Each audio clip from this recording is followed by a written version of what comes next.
लेकिन पहले देखिए जरा, अड़ी में आज हम चर्चा करने वाले हैं उस ब्लास्ट की जो दिल्ली में हुआ। वो ब्लास्ट बहुत सारी चीजों को, बहुत सारी ऐसी चीजें जिनके ऊपर पर्दे पड़े हुए थे, कई सारी परतें थीं, कई ऊपर गुबार थे गर्त के, उसको ब्लास्ट कर देने का काम जहां पर हुआ है, वो ब्लास्ट, उसका भी जिक्र आज होगा।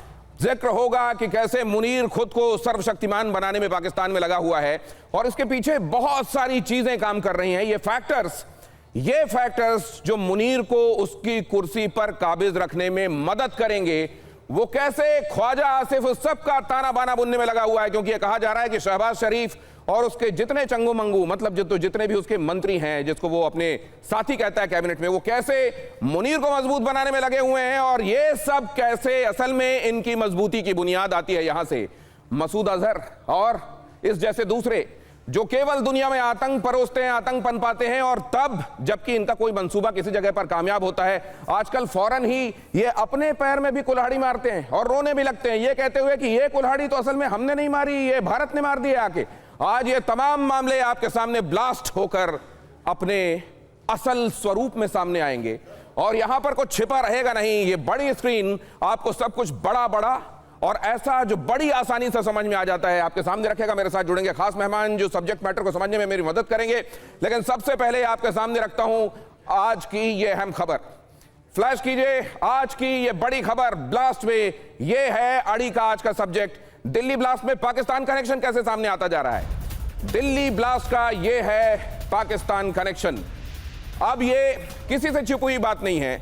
कल ही भारत की सरकार ने ये बात अपने कैबिनेट मीटिंग के बाद ये बात मानी कि किस तरीके से ये आतंकवादी हमला है और दिल्ली ब्लास्ट में अब पाकिस्तान कनेक्शन सामने आता जा रहा है। क्यों महत्वपूर्ण है आप जानते हैं। बीते दिनों भारत ने स्पष्ट कर दिया था कि जो भी आतंकवाद की घटनाएं होंगी अब उनको एक तरीके से भारत के खिलाफ युद्ध माना जाएगा। पाकिस्तान कनेक्शन सामने आ रहा है। जैश के निर्देश पर काम कर रहा था डॉक्टर मॉड्यूल। जैश के आतंकी ने तुर्की में बनाया था प्लान। 3 साल पहले अंकारा में हुई थी मुलाकात। 3 साल पहले टर्की के अंकारा में यह मुलाकात हुई थी। मतलब ये आज से नहीं चल रहा था, 3 साल पहले से वो सब चल रहा था जो आज सरफेस में आया है। और ऐसा क्या बहुत कुछ चल रहा है जिसका भी सरफेस में आना बाकी है, ये भी हम समझेंगे दिल्ली ब्लास्ट में। लेकिन पाकिस्तान कनेक्शन आ जाने के मायने क्या है, रेमिफिकेशन क्या है, क्या ऑपरेशन सिंदूर का अगला भाग, उसकी अगली किश्त जल्द ही जारी होती हुई दिखाई देगी। क्या पाकिस्तान भी इस बात से डर रहा है और पाकिस्तान को यह मालूम था ऐसा हो सकता है, इसलिए फौरन ही हाईकोर्ट ब्लास्ट के लिए उसने, जो कि इस्लामाबाद में हुआ, फौरन ही जिम्मेदार ठहरा दिया भारत को। ये एक तरीके से चोर की दाढ़ी में तिनका था क्या। अब जरा देखिए दिल्ली ब्लास्ट के पीछे पाकिस्तान हम ये क्यों कह रहे हैं। यहां पर अगर आप देखेंगे तो आपको जैशे मोहम्मद कनेक्शन साफ दिखाई देगा। अब जरा, क्योंकि यहां तक तो इस पीली छड़ी की नहीं है पहुंच, तो मैं आपको इससे दिखाता हूं। जैशे मोहम्मद मसूद अजहर का चेहरा, यहां आप इस लाइट को, इस ग्रीन लेजर को ध्यान में रखिएगा। जैशे मोहम्मद तुर्की में हैंडलर से असल में इसका एक बिचौलिया था। उकासा क्या है वो मैं आगे आपको बताऊंगा, लेकिन इसका एक व्यक्ति जो कि मिलता है टर्की में, किससे, उमर भी उससे मुलाकात करता है और मुजम्मिल भी मुलाकात करता है। और यहां पर यह बात सामने कैसे आती है जब जैश के समर्थन में पोस्टर लगाता है अदील, और वो बात सामने आ जाती है, अदील की गिरफ्तारी होती है सहारनपुर से।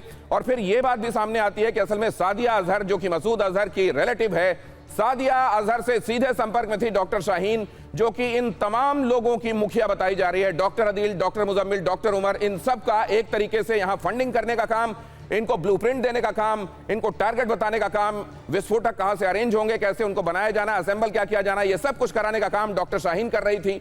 और 10 नवंबर को दिल्ली में जो ब्लास्ट हुआ, जैश के आतंकी डॉक्टर मॉड्यूल का यह हैंडलर था। ये जैश का मॉड्यूल है, ये समझने में किसी को भी टाइम नहीं लगा, क्योंकि जिन लोगों ने भी ये देखा है कि किस तरह से भारत की पार्लियामेंट को में अटैक किया गया था, जिन लोगों को भी ये मालूम है कि किस तरीके से पुलवामा में अटैक किया गया, जिनको ये मालूम है कि जैश का सिग्नेचर स्टाइल है इस तरीके से जाकर फिदाइन अटैक करना, उनको 1 मिनट भी नहीं लगा ये समझने में कि इसके पीछे मसूद अजहर का हाथ है।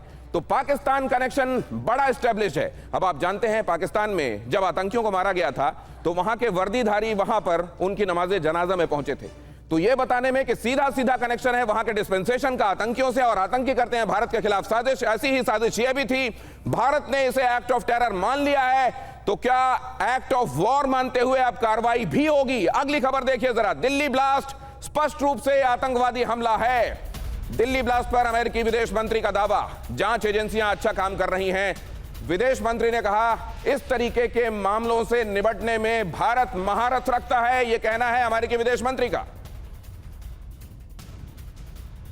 मार्को रूबियो ने यह बात स्पष्ट की है कि भारत में एजेंसियां बहुत अच्छे से काम कर रही हैं और यह स्पष्ट रूप से एक आतंकी हमला है, यह भी बताने में मार्को रूबियो पीछे नहीं रहे।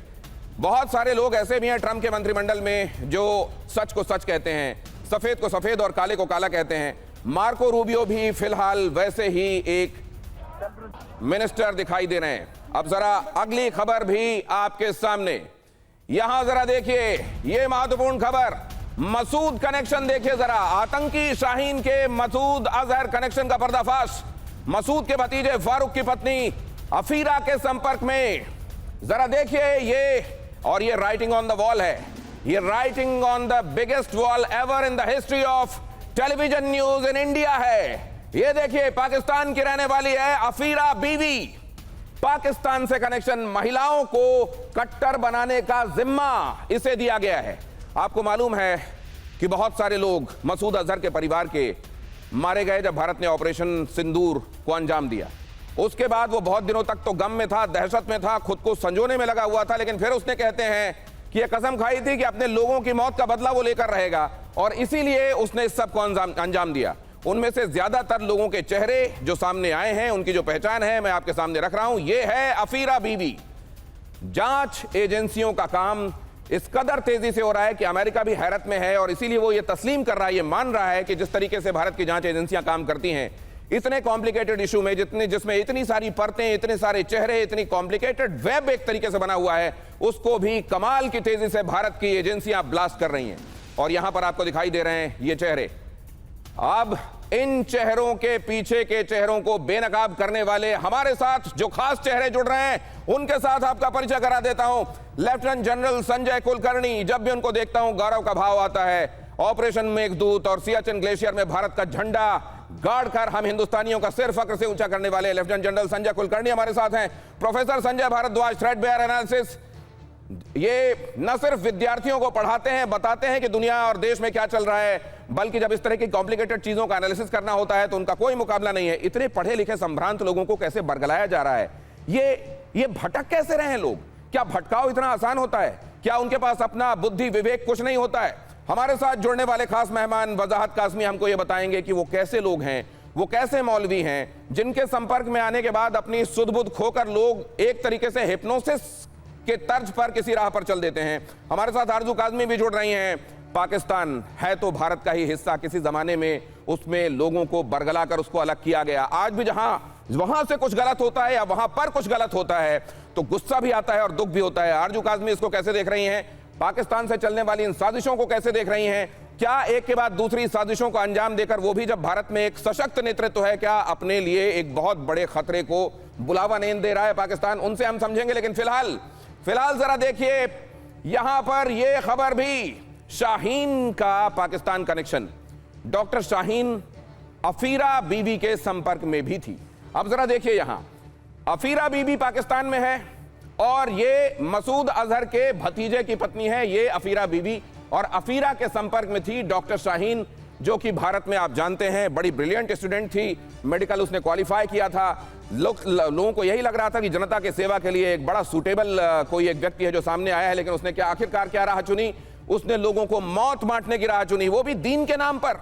कहीं पर भी धर्म के नाम पर मौत बांटी जा सकती है क्या? अगर ऐसा है तो क्या उसे धर्म कहा जाना चाहिए? और यहां देखिए, सादिया अजहर पाकिस्तान, इसके साथ भी कनेक्शन। सादिया अजहर मसूद अजहर की बहन, उधर अफीरा बीबी मसूद के भतीजे की पत्नी, दोनों के साथ शाहीन की बातचीत, लगातार संपर्क। और यह देखिए, अफीरा बीबी यहां एनकाउंटर में ढेर आतंकी, उमर की पत्नी तो जाहिर है उसके दिल में भी प्रतिशोध की ज्वाला जल रही थी, इंतकाम की आग भड़क रही थी, और इसीलिए उसने भी शाहीन को पूरी तरह से बरगलाने, भटकाने, रेडिकलाइज करने में कोई कसर नहीं छोड़ी थी। अब जरा इसका गणित समझते हैं। पाकिस्तान कनेक्शन सामने आ रहा है, एक बार फिर से एस्टेब्लिश होगा। यह दुनिया के लिए हैरत की बात नहीं होनी चाहिए कि फुटप्रिंट्स आखिरकार जाकर पाकिस्तान में मिल रहे हैं, लेकिन फिर आगे क्या? संजय जी, आपसे शुरुआत करना चाहता हूं। यह मामला आगे असल में वहीं लीड कर रहा है, ऑपरेशन जहां से शुरू हुआ सिंदूर वाला, या आपको लगता है इस बार डगर कुछ और होगी? बहुत बहुत धन्यवाद। मुझे लगता है इस बार कुछ और है, और जिस प्रकार से पाकिस्तान ने बार बार, आज नहीं 1947 से लगातार भारत विरोधी और हेट इंडिया कैंपेन जो उनके सर में बैठा हुआ है, और ख़ासकर जो पाकिस्तान की इस्टेब्लिशमेंट और पाकिस्तान की जो फ़ौज है, उनके जो उन्होंने मुहिम चला रखी है, उसको देखते हुए लग रहा है ये आप देख रहे हैं, आप जैसे बता रहे हैं कि पिछले 3 साल से ये काम कर रहे हैं, और पिछले 3 साल में कहाँ पर थोड़ा बहुत जो भी टेररिज्म हुआ वो किधर हो रहा था, वो हो रहा था साउथ ऑफ कश्मीर में, और ये लोग कहाँ हैं, ये नॉर्थ ऑफ कश्मीर में हैं, ये पुलवामा में, शोपियां में, श्रीनगर की घाटी में लगातार जिस प्रकार से जिसे हम बोल रहे हैं वाइट कॉलर, ये वाइट कॉलर जरूर हैं।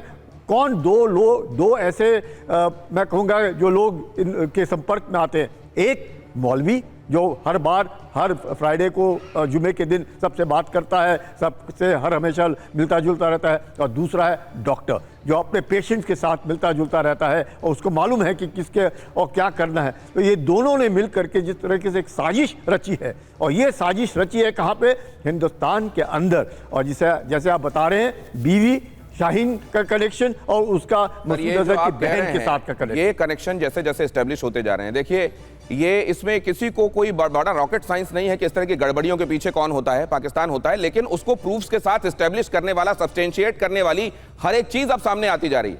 और जब मैं कह रहा हूं मेरे साथ आज शो में 2 संजय हैं, और संजय लोगों को यह आशीर्वाद होता है कि वो बहुत आगे की देख पाते हैं, महाभारत काल से आशीर्वाद है। सर आगे आप क्या देख रहे हैं संजय भारद्वाज जी, क्या ऑपरेशन सिंदूर यहां से फिर से रिज्यूम करेगा?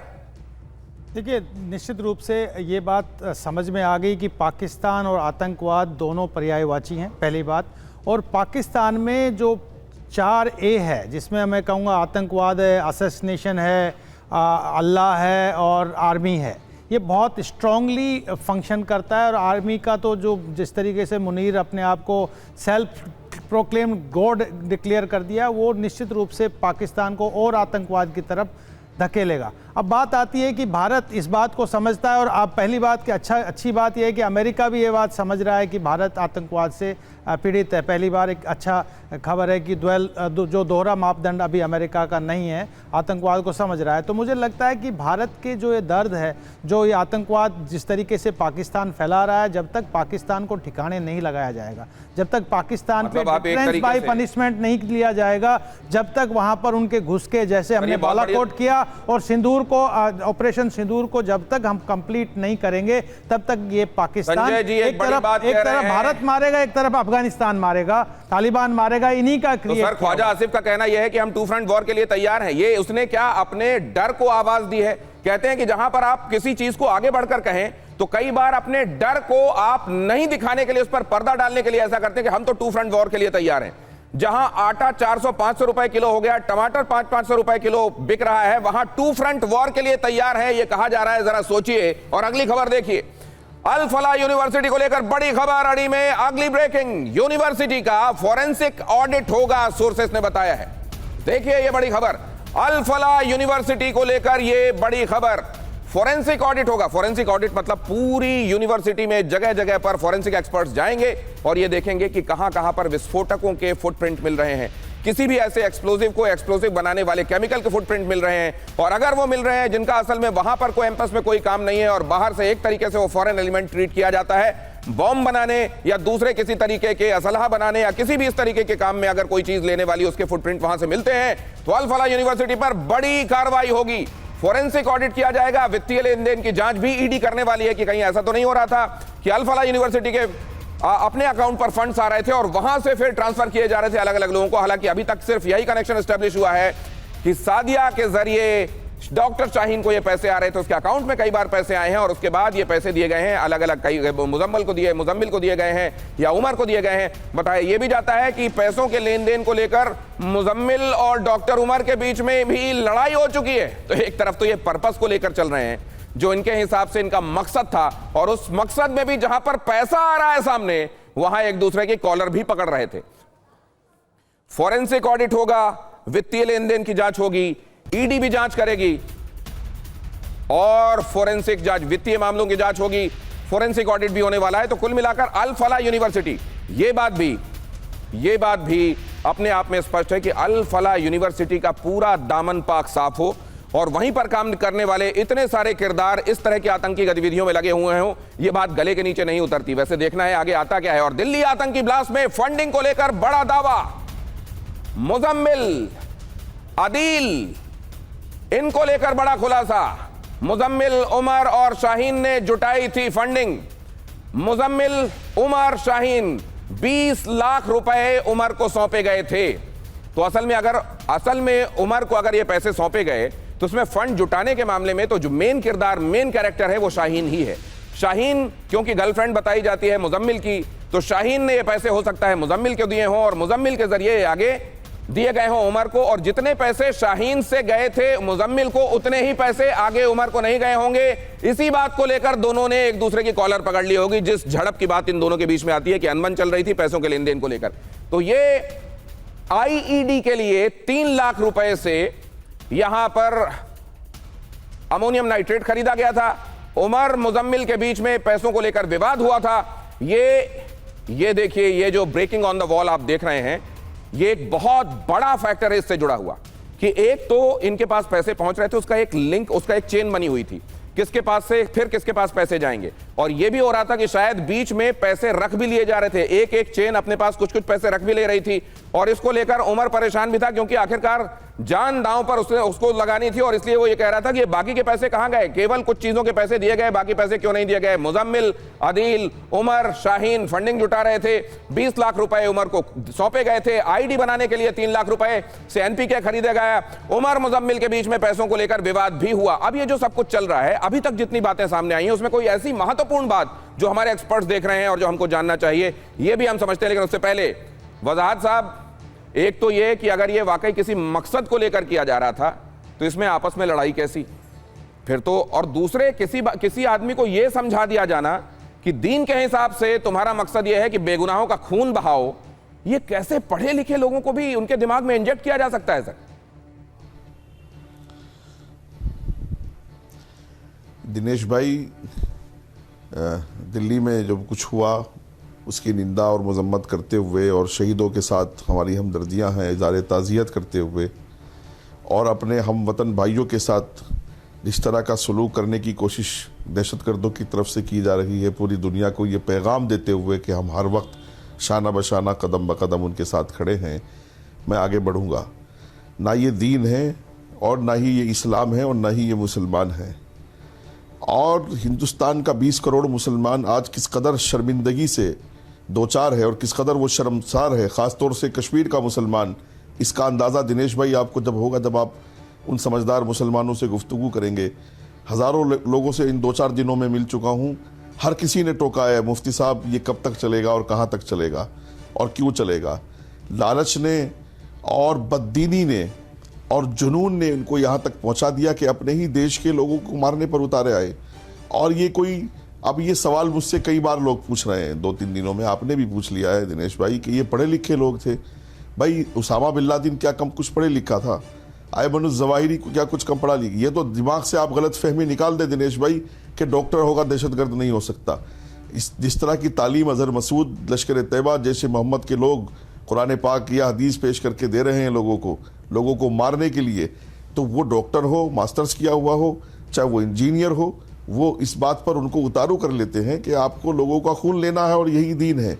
अब ये देखिएगा कि लाल किले ब्लास्ट में जितने लोग मरे हैं, कोई उसमें रिक्शा चलाने वाला था, कोई सामान लेने आया था और वो दोबारा अपने घर नहीं जा सके। किस कदर इंसानियत के, मानवता के खिलाफ है ये बात। कौन सा इस्लाम है, कौन सा कुरान इन्होंने पढ़ा है, कौन सी हदीस पढ़ी है इन्होंने, मेरी समझ से बाहर है। सर मैं यही जानना चाहता हूं कि मान लीजिए कोई पढ़ा लिखा नहीं है या उसको केवल मदरसे में कोई एक खास तरीके से उसका दिमाग को ओरिएंटेशन दिया गया है, वो जिन्होंने एमबीबीएस किया हो, एमडी किया हो, 4-5 लाख रुपए जिनकी फीस के तौर पर या कम से कम 2 लाख रुपए, 1 लाख रुपए, 3 लाख रुपए ये आ रहा हो, वो लोग किस तरीके के लालच में, और फिर ये बेदीनी कैसे आ जाती है सर? ये कैसे किसी को ये समझाया जा सकता है कि तुम इतने सारे बेगुनाहों को मारो, इसी में तुमको जन्नत मिल जाएगी या हुरे मिल जाएंगी, और उनके दिमाग में ये बात आ भी जाए पढ़े लिखे होने के बावजूद। आरजू काज़मी जी के पास जाकर मैं आपके पास लौटता हूं सर, अभी हमारे साथ जुड़ गई हैं पाकिस्तान से, बहुत धन्यवाद आपका हमारे साथ इस चर्चा को ज्वाइन करने के लिए।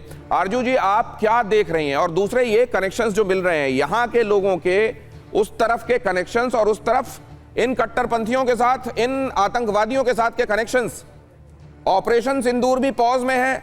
भारत ने कहा है वो आतंक को अब एक्ट ऑफ वॉर मानेगा। आप लोग कैसे इंटरप्रेट कर रहे हैं इस सबको?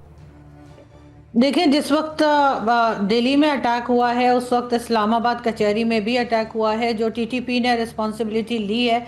और अगर आप सिर्फ पाकिस्तान को ब्लेम करते रहेंगे और अपने अंदर नहीं देखेंगे कि किस तरह के लोग वहाँ पर मौजूद हैं या कौन लोग हैं जो उनको मिसगाइड कर रहे हैं, तो डेफिनेटली आप इन चीज़ों के ऊपर कंट्रोल नहीं कर पाएंगे। इसलिए कि ये जितने भी लोग जिनकी आप फोटोज़ भी दिखा रहे हैं, हम सोशल मीडिया पर भी देख रहे हैं, ये तमाम के तमाम लोग जो हैं वो हिंदुस्तानी हैं, कोई भी पाकिस्तानी नहीं है। और साथ ही साथ ये कहना कि नहीं जी ये तो मुसलमान नहीं है, ये बिल्कुल मुसलमान है और ये बिल्कुल उसी तालीमात के ऊपर चल रहे हैं जो इनको जैसे मदरसों में पढ़ाई जाती है हमारे यहाँ, वही चीज़ चाहे ये डॉक्टर बन जाएं, पायलट बन जाएं, अगर इन्होंने मदरसों माय गॉड, ये तो बहुत खतरनाक इशारा आप कर रही हैं। इस तरह के लोगों से इनका इंटरेक्शन रहा डॉक्टर तो होगा। फिर भी एक बार में एक को देख रहा होता है, पायलट तो बहुत सारे लोगों को एक बार में लेकर उड़ा रहा होता है, कहीं उड़ा ना दे। देखिए, मैं ये कह रही हूँ कि माइंडसेट अगर उनका वो बन गया है तो वो किसी भी फील्ड में चले जाएं, आप उन्हें कुछ नहीं कह सकते कि ये कोई सही रुख करेंगे या सही जगह की तरफ जाएंगे। उनके लिए कोई बड़ी बात नहीं है कि वो इतने लोगों की जानें ले लें। आरजू जी, तो लेकिन ये आप आपको क्योंकि अपने अंदर भी देखना पड़ेगा, आप पाकिस्तान के अंदर उन आवाजों में हैं जो बगैर यहां तक कि सबसे बड़ा जोखिम लेकर, जान का जोखिम लेकर भी सच बोलते हैं। आप ये जो बात कह रही हैं कि आप अपने यहां जब तक नहीं देखें, हम ये तो देख ही रहे हैं कि यहाँ के कौन से लोग हैं, यहाँ के नागरिक हैं जिनको बरगलाया गया, लेकिन उनका कनेक्शन सीधे सीधे पाकिस्तान में लोगों से निकल रहा है, सीधे वहां के लोगों के साथ बातचीत एस्टेब्लिश हो रही है, सीधे वहां से पैसा ट्रांसफर उनके पैसों में आ रहा है, इनके खातों में आ रहा है या उनको भेजा जा रहा है। तो क्या फिर पाकिस्तान को काट कर ही इस पूरी तस्वीर को देखा जाना चाहिए? देखिए, अगर उनके पास पैसा ट्रांसफ़र हुआ है पाकिस्तान से तो आपको यकीनन अपने चैनल पे उसके सबूत देने चाहिए, आपकी गवर्नमेंट को उसके सबूत देने चाहिए और आप लोगों को उसको लेकर यूएन में जाना चाहिए। इस किस्म की सारी चीज़ें अगर हैं तो आप बिल्कुल एक्सपोज कीजिए कि अगर पाकिस्तान से पैसा ट्रांसफ़र हुआ है। लेकिन अगर पाकिस्तान से ऐसा नहीं हुआ और सिर्फ आप एक कह लीजिए कि अंदाजे के हिसाब से अगर आप ये बात कर रहे हैं, तो फिर मैं वही कहूँगी कि आपके यहाँ ये चीज़ बढ़ती जाएगी और रुक नहीं पाएगी अगर आपने अपने अंदर लोगों को नहीं देखा और ना चेक किया। जैसे पाकिस्तान में जो कुछ होता है, चाहे वो टीटीपी के अटैक हो या दूसरा अटैक्स हो, बहुत से लोग आपने जो कहा है, देखिए हम उससे सहमत हो या असहमत हो, आरजू जी आपने जो कहा उससे हम सहमत हो या असहमत हो, लेकिन निश्चित रूप से एक पर्सपेक्टिव है। और आपके जैसी आवाज पाकिस्तान की अगर ये बात कह रही है तो पाकिस्तान में बहुत सारे लोगों का ये नजरिया हो सकता है कि देखिए उनके यहां पर हो गया, उन्हीं के लोगों ने किया, वो पाकिस्तान को ब्लेम कर रहे हैं, वो पाकिस्तान पर हर चीज का ठीकरा फोड़ देते हैं। अरे हमारे यहां भी तो उस दिन हाई कोर्ट के सामने ब्लास्ट हो गया, टीटीपी ने कर दिया। तो एक तो ये कि यहां पर ब्लास्ट होगा और इतनी जल्दी भारत वहां पर ब्लास्ट करा देगा फौरन, और भारत को लेकर ये जो ब्लेम वहां पर किया जा रहा है कि भारत ने करा दिया, क्या उनके पास ये सबूत हैं जिसको लेकर वो यूनाइटेड नेशन जाकर ये प्रूव कर पाएंगे कि ये हाई कोर्ट में जो ब्लास्ट हुआ था वो भारत ने कराया था? लेकिन संजय जी के पास मैं आना चाहता हूं। संजय सर, यहां ये जो बात कही जा रही है कि अपने यहां देखिए, अगर आप पाकिस्तान की तरफ फोकस शिफ्ट करेंगे तो अपने यहां की जो खामियां हैं या लूप होल्स हैं प्लग नहीं कर पाएंगे, आपका नजरिया? दिनेश, एक तो आरजू जी ने पहले भी कई बार कहा कि जब मर्द जाते हैं उनको 72 हुरें ऊपर मिलती हैं, ये औरतों को क्या मिलता है? ये औरतें क्यों आ रही हैं ऐसे काम करने में? जब वो कहती हैं कि 72 हुरों का उनको लालच दिया जाता है, इन टेररिस्ट को वो उस लालच में काम करते हैं, औरतों को तो कोई लालच नहीं है, उसके बावजूद भी इस तरह की कार्रवाई कर रहे हैं। इसका मतलब ये जो माइंडसेट है, ये जो आइडियोलॉजिकल रेडिकलाइजेशन है, इसके ऊपर जोर देना बहुत ज़रूरी है। जहाँ तक कनेक्शन है फंडिंग का, जहाँ तक कनेक्शन है ट्रेनिंग का, जहाँ तक कनेक्शन है मोटिवेशन का, ये सब कुछ आ रहा है जैश ए मोहम्मद से। और जैश ए मोहम्मद में मसूद अजहर का जब परिवार पूरा ख़त्म हो गया, कौन आ रहा है? बीवी वहाँ पे उसके भतीजे की और दूसरी तरफ उसकी खुद की बहन। तो ये साफ दर्शाता है कि Pakistan uses terror and Pakistan will continue to use terror as an instrument of state policy. इस पर किसी को शक नहीं होना चाहिए कि पाकिस्तान के साथ तार जुड़ी है। लेकिन एक बात सही है कि हम लोगों ने भी यकीन करना चाहिए कि वो बोलते हैं ना कि घर का भेदी लंका ढाए, ये जो लोग हैं ये हमारे लोग, हमारे में बर्बादी चाहे कहीं से भी मोटिवेट हो, भाई इन्होंने यकीन करना चाहिए इस तरह की जो क्या कहते हैं, अगर उधर से सीमा पार से बरगलाया जा रहा है तो ये भी देखना होगा कि इधर कौन से लोग हैं जो बरगला दिए जाने के लिए तैयार बैठे हैं। अगली खबर देखिए, आतंकी उमर की कार का नया सीसीटीवी आया सामने। देखिए जरा ये नई खबर, ये breaking on the wall, big wall, विस्फोटक से भरी कार मेवात लेकर गया था। वो मेवात किस लिए लेकर गया था? 10 नवंबर को सुबह असल में दोपहर 1:36 का ये वीडियो है। फिरोजपुर झिरका लोकल टोल से भी वो गुजरा था और वहां पर इसका वीडियो जाहिर है मिला है। आतंकी उमर की कार का नया सीसीटीवी, मतलब यहां बदरपुर बॉर्डर से अंदर एंटर करने के बाद। और ये है, देखिए वो वीडियो, यहां पर जरा देखिए, ये बहुत बड़ी वॉल में बहुत बड़े तरीके से आपको दिखाया जा रहा है, तो इसमें किसी तरह के कंफ्यूजन की गुंजाइश नहीं है। वही I-20 है, ये देखिए किस तरीके से यहां से गुजर रही है। अब ये 136, कम से कम ये 136 AM का वक्त लग रहा है और यहां पर देखिए जब ये गुजरती हुई गाड़ी जा रही है, मतलब वो लगातार ऑन द गो था। ऑन द गो इसलिए था क्योंकि उसको मालूम था कि बाकी के साथी पकड़े जा रहे हैं एक के बाद दूसरे, और उसको यह भी मालूम था कि उसके विस्फोटक का एक बड़ा जखीरा पकड़ा जा चुका है। तो वो लगातार इस गाड़ी में विस्फोटक लेकर, या कह लें तैयार बॉम्ब लेकर, या जिस व्हीकल बॉर्न IED जिसको कहते हैं, वो तैयार करने के बाद घूम रहा था और शायद लगातार किसी के निर्देश का इंतजार कर रहा था। इसीलिए अलग अलग जगहों पर अब इसकी गाड़ी का जहां जहां से फुटेज मिला है वो सामने आ रहा है। आपको यह भी मालूम है, हमने आपको दिखाया था कि किस तरीके से कनॉट प्लेस के करीब से भी उसकी गाड़ी गुजरते हुए देखी गई थी। तो इन तमाम जगहों से इसका गुजरना, साथ ही ये बाद में ये बहुत सारे एक्सपर्ट्स का कहना कि लग रहा है कि उस समय स्टेबल साइकी नहीं थी इसकी, और इसीलिए कुछ सोच रहा था, कुछ कर रहा था, और उस समय अचानक इसको लगा कि ठीक है अब इसको यहीं खत्म करते हैं, और उसने उस पर्टिकुलर जगह पर जाकर इसको डेटोनेट कर दिया।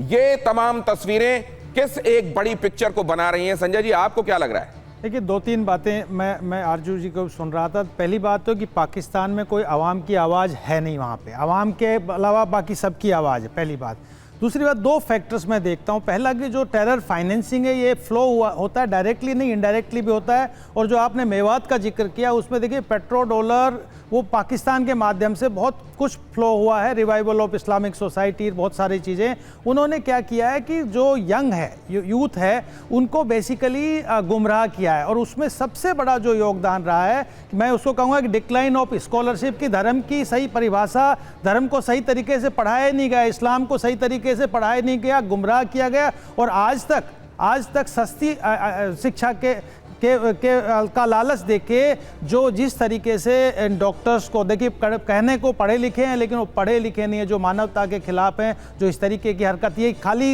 हिंदुस्तान में ही नहीं, बांग्लादेश में आर्टिजन एक अटैक हुआ, उसमें भी इसी तरीके के एजुकेटेड लोग थे, श्रीलंका में भी हुआ, उसमें भी यही इसी तरीके के, 9/11 में भी यही साइंटिस्ट। ये बेसिकली इनको इस्लाम को गलत तरीके से मिस इंटरप्रेट करके पढ़ाया जाता है। और मुझे लगता है कि जब तक ये इस बात का करेक्शन नहीं होगा, एजुकेशन का रेडिकलाइजेशन नहीं होगा, तब तक ये आतंकी हमले ना केवल भारत में, दक्षिण में पाकिस्तान सबसे बड़ा सफरर होगा, अफगानिस्तान भी सफरर होगा। मुझे लगता है कि ये इस पे लगाम लगाने की जरूरत है।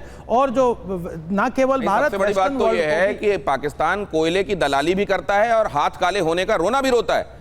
और आरजू जी भी उस बात को दोहरा देती हैं कि हाईकोर्ट के सामने ब्लास्ट हुआ और वहां पर देखिए उन्होंने भारत के ऊपर तोहमत लगाई। तो सवाल यह है कि जिन्होंने इतने दिनों तक अपनी स्टेट पॉलिसी बनाया है आतंकवाद को, अगर वहां कुछ धमाके होते हैं तो दूसरों को क्यों ब्लेम करें? उनके घर में तो खेल ही यही चल रहा था। अगली खबर देखिए, सुरक्षा एजेंसियों के हाथ लगी डॉक्टर उमर की डायरी। अब डॉक्टर उमर ने डायरियां भी लिखी हैं, डॉक्टर मुजम्मिल की डायरी भी सुरक्षा एजेंसियों के हाथ लगी है। Again I am saying it is the big wall ever in the history of television news. और यहीं पर आप देखने वाले हैं कल बिहार के नतीजे भी। बहरहाल डायरी से होगा साजिश का पर्दाफाश। अल फला यूनिवर्सिटी कैंपस से मिली डायरी। अल फला यूनिवर्सिटी कैंपस में जाहिर है वो लोग जाते थे, रहते थे, वहां उनके कमरे थे, वहां से उमर और मुजम्मिल के कमरे से डायरी मिली है। बहुत सारी चीजें इसमें लिखी हुई हैं, लेकिन तमाम चीजों को उन्होंने एहतियात बरती है कि कोड में लिखा जाए, ताकि आने वाले दिनों में अगर ये डायरी मिलती भी है तो एकदम से पता ना चल सके एजेंसियों को कि इसमें लिखा क्या गया है। लेकिन इधर एजेंसियां भी जाहिर है इसी बात के लिए ट्रेंड हैं कि इस तरह के लोग जब इस तरह की साजिशें करें और उसको कोड में कोडिफाई करने की कोशिश करें तो उसको आसानी से डिकोड किया जा सके। और इसीलिए एजेंसियां एक के बाद दूसरी खुलासे कर रहे हैं और ये बता रही हैं कि उमर और मुजम्मिल ने उस समय उन डायरियों का इस्तेमाल करते हुए किन चीजों को लिखा है और उनसे क्या इशारे मिल रहे हैं। आने वाले दिनों में इसकी और तफसील आपके सामने आएगी। लेकिन ये कि इनके पास से विस्फोटक मिलते हैं, इनके पास से पूरा एक ब्लूप्रिंट मिलता है, इनके पास ये भी कि या तो दिवाली या तो 26 जनवरी जैसे बड़े मौकों पर ये दहलाना चाहते हैं। ये भी पता चलता है कि 2-2 के सेट में जाना चाहते हैं और कम से कम 4 जगहों को दहलाने की इनकी प्लानिंग है। ये भी पता चलता है कि अयोध्या और मथुरा जैसे बड़े मंदिर भी इनके टारगेट पर हैं। ये जो तमाम चीजें अभी तक पता चली हैं, और ये पता चलता है जबकि इस बार जो लोग थे जो ये काम कर रहे थे वो ऐसे लोग नहीं हैं कि इनमें से कोई प्लम्बर है या कोई मैकेनिक है या कोई छोटा समझा जाने वाला काम करने वाला है। उनमें से तमाम लोग वो हैं जो व्हाइट कॉलर लोग हैं, डॉक्टर्स हैं, व्हाइट गाउन लेकर और जो हिपोक्रेटिक ओथ लेकर ये शपथ लेते हैं कि हम जिंदगी बचाने के लिए अपनी जिंदगी को लगातार प्रस्तुत रखेंगे। वो लोग अगर ऐसा कर रहे हैं तो एक बात जो मैं वजाहत साहब से समझने गया था और अभी तक मुझे समझ में नहीं आई है कि इन डायरियों में कहीं यह भी तो लिखा मिलता कि हमने शपथ ली है डॉक्टर बनने की, हिपोक्रेटिक ओथ ली है, हम किसी भी जान को जाने नहीं देंगे। ये तो कहीं नहीं है इसमें सिर्फ तबाही की बातें लिखी हुई हैं। वजाहत साहब, मैं ये जानना चाहता हूं कि कहते हैं कि कुछ मौलवियों के संपर्क में आए, उन्होंने इनको रेडिकलाइज कर दिया, इनका ब्रेन वॉश कर दिया।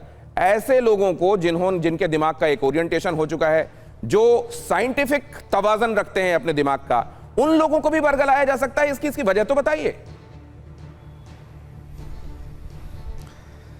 नहीं, देखिए दिनेश भाई, मैं आपको गारंटी से कहता हूं कि ये 4-5 जितने भी डॉक्टर हैं, मुजम्मिल, आदिल, शाहीन, इनका किसी मदरसे से कोई लेना देना नहीं मिलेगा। और मैंने बताया, मैं ऐसा नहीं कह रहा हूं कि मदरसे के लोग उधर नहीं गए, मैं ये कह रहा हूं कि रेडिकल होने के लिए मौलवी होना या मौलवी के संपर्क में आना ज़रूरी नहीं है।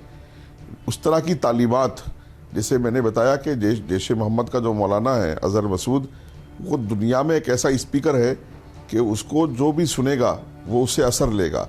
लब्बैक का खादिम रिजवी है, जो उसको सुनेगा वो उससे असर लेगा। मैं चीख चीख कर कहता रहा कि भारत में इन सबको बैन किया जाए। भाई, खादिम हुसैन को लोगों ने सुना दिनेश भाई, आपने देखा कि अजमेर में सर तन से जुदा हुआ है, आपने देखा अमरावती में सर तन से जुदा हुआ, उदयपुर में हुआ, तो जो सुनेगा उसका असर लेगा। ये मैं आपको ऐसी बात बता रहा हूं कि बड़े बड़े दुनिया में दहशतगर्दों की लिस्ट आप मंगा लीजिएगा, वो आपके पास होगी भी, देखिएगा सब वो मास्टर्स और डॉक्टर्स और इंजीनियर्स मिलेंगे। मैं बार बार कह रहा हूं कि रेडिकल होने के लिए मौलवी होना या मदरसे का स्टूडेंट होना जरूरी नहीं है। अभी जो आरजू काज़मी कह रही थी, भाई पाकिस्तान की आर्मी ने इन सारे दहशतगर्दों को पाला हुआ है और इसी काम के लिए पाला हुआ है, और जिस काम के लिए उनको पाला है वो पालतू कुत्ते हैं तो वही काम कर रहे हैं उनका, चाहे वो लाल मस्जिद वाले हो वो इसी तरह की हरकतें कर रहे हैं, अजहर मसूद हो, हाफिज सईद हो। अगर पाकिस्तान की आर्मी इनको नहीं पालती तो आज ये लोग वहां जिंदा भी नहीं होते। मैं आपको बता रहा हूं कि पाकिस्तान की आर्मी ने इनको पाला है, इनको ट्रेनिंग दी है, सब कुछ आज भी इनकी सरपरस्ती कर रही है और पूरी दुनिया में वो ढोंग पीट रही है। अब मैं आपको एक बात पूछना चाहता हूं, भारत ही एक ऐसी सरकार है, भारत नहीं, हमारी आर्मी ऐसी आर्मी है भारत की कि जिसने अजहर मसूद की फैमिली को मारा है। वरना पाकिस्तान ने अगर एक चिड़िया का बच्चा उनका मारा हो तो आपके टीवी चैनल पर आरजू काज़ भी बताएं कि पाकिस्तान की फोर्सेस ने उनको यहाँ धक्के खिलाए हैं। पाकिस्तान की आर्मी ने पाल के रखा हुआ है उनको और सब कुछ वो करवा रही है। खैबर पख्तूनख्वा में क्या हो रहा है, बलोचिस्तान में क्या हो रहा है, इससे पाकिस्तान की आर्मी को कोई मतलब नहीं। इंसानियत मर रहे, मुसलमान मर रहे, अजहर मसूद को कोई मतलब नहीं। भारत के मुसलमानों की फिक्र है, नहीं, हाफिज सईद को भारत के मुसलमानों की फिक्र है। मैं ये मानता हूं सर कि उस तरफ से आने वाली आवाजें जो हैं उनमें सच को सच कहने वाली, जोखिम लेकर भी सच कहने वाली आवाजों में से एक आरजू काज़मी, और आरजू काज़मी भी अगर ये कह रही हैं कि आप पाकिस्तान की तरफ देखने के बजाय अपने घर वालों को देखिए, वही तो मेरे समझ मना नहीं कर रहा हूं। क्या जहां पर जड़ें हैं, मना नहीं कर रहा हूं। आप आरजू काज़मी जी आप कह रहे हैं तने की तरफ, पत्तियों की तरफ ध्यान दो, हम ध्यान दे रहे हैं, लेकिन मेन तो हमको जड़ की तरफ ध्यान देना पड़ेगा ना। क्या इस बात से आप इनकार कर सकती हैं? अगली खबर देखिए, उसके बाद आपके पास आ रहा हूं। आतंकी उमर को लेकर सबसे बड़ा पर्दाफाश तुर्की के अंकारा में है उमर का हैंडलर। अब ये तुर्की जो है बीते कुछ दिनों से, आपको मालूम है तुर्की का यह सपना है और तुर्की के हुक्मरान का यह सपना है कि एक बार फिर से खलीफत आए, एक बार खलीफा वाला एम्पायर आए, पूरी दुनिया, पूरे मुस्लिम वर्ल्ड का एक तरीके से झंडा बरदार तुर्की बने। और अब क्या है, पाकिस्तान अपने आतंकवाद को जो इतने दिनों तक स्टेट टूल की तरह उसका इस्तेमाल किया गया, अभी संजय सर बता रहे थे, अब उसको एक तरीके से टर्की को भी कन्विंस करके कि देखो ये सब जो हम कर रहे हैं ये तुम्हारे स्कीम ऑफ थिंग्स में भी आता है, इसलिए तुम इसमें हमारी मदद करो। और ये बहुत डेंजरस साइन है भारत के लिए। तुर्की के अंकारा में उमर का हैंडलर, और इसीलिए हम कह रहे हैं कि टर्की का इस बार, टर्की के भी फुटप्रिंट मिलना इस पूरे मामले में बहुत खतरनाक। अब जरा देखिए ब्लास्ट उकासा क्या है, उकासा वाला राज, जैसा मैंने आपको बताया बहुत सारी चीजों में असल में वहां पर जो सहारा लिया गया वो कोडेड तरीके से बातचीत हुई है। उसी में उकासा जो है, यहां पर उकासा का जो ये देख रहे हैं आप, ये जो उकासा शब्द है ये एक तरह का कोड वर्ड है। यहां पर तुर्की के अंकारा में हैंडलर था और उससे बातचीत करने के लिए, वहां से निर्देश लेने के लिए जिस शब्द का या जिस संबोधन का इस्तेमाल किया जाता था वो था ये उकासा। उकासा नंबर 2, हैंडलर का कोड नेम उकासा रखा गया था। जब भी बात की जाती थी ये नहीं कहा जाता था, नाम के साथ नहीं कहा जाता था कि अमुक से बात करो, ये कहा जाता था उकासा से बात हुई, उकासा ने ये बोला है, Ukasa is saying this, Ukasa might do this. Ukasa का नाम लिया जाता था। हैंडलर जैशे मोहम्मद का आतंकी था। मसूद अजहर का जो वहां पर फ्रंटमैन था, अंकारा में मौजूद था, जो असल में पूरे निर्देश दे रहा था, उसका नाम रखा गया था उकासा। और एक ऐप है सेशन ऐप, सेशन ऐप के जरिए संपर्क में साथ तो न सिर्फ टेलीग्राम का इस्तेमाल किया गया बल्कि सेशन ऐप का भी इस्तेमाल किया गया। इस तरीके के हर टूल का इस्तेमाल किया गया कि जो राज है वो राज रहे, आइडेंटिटीज रिवील ना हो। लेकिन आखिरकार तो इसको सतह में आना ही था। नंबर 5, 2022 में तुर्की के अंकारा गया भी था उमर। 2022 में उसकी ट्रैवल हिस्ट्री भी मिलती है, स्टैंप भी मिलता है पासपोर्ट में। और इसलिए अगली खबर देखिए, पाकिस्तान में अब सबसे ताकतवर हुआ मुनीर। संसद में 27वें संविधान संशोधन को मंजूरी। तीनों सेनाएं मुनीर के कंट्रोल में रहेंगी। मुनीर को चीफ ऑफ डिफेंस फोर्सेस बनाया गया।